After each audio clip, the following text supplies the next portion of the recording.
नमस्कार. आजचा दिवस अगदी साधा पण खूप छान गेला. सकाळी नाश्त्याला सँडविच बनवला आणि त्यासोबत मस्त कॉफी घेतली. नंतर मटार सोलून ठेवले. अस्मिनी पण मला हेल्प केली. थोड्या वेळाने अस्मीसाठी शिरा बनवला आणि तिला तो खूप आवडला.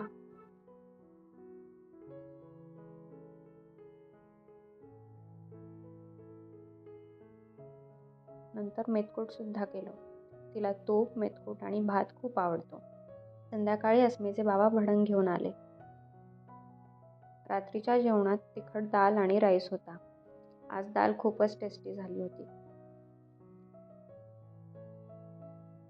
नंतर अस्मी खूप मागे लागली म्हणून आम्ही गाडीवर थोडा फेरफटका मारायला गेलो.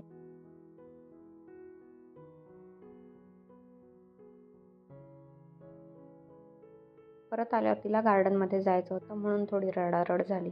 पण शेवटी सगळं शांत झालं. अस्मीने आज पहिल्यांदा स्वतः सायकल चालवण्याचा प्रयत्न केला आणि तिला ते जमलं सुद्धा. आनंद बघा किती दिसतोय. आणि असा संपला आमचा आजचा दिवस. व्हिडिओ आवडला तर नक्की लाईक, शेअर आणि कॉमेंट करा. भेटूया पुन्हा पुढच्या ब्लॉगमध्ये. बाय.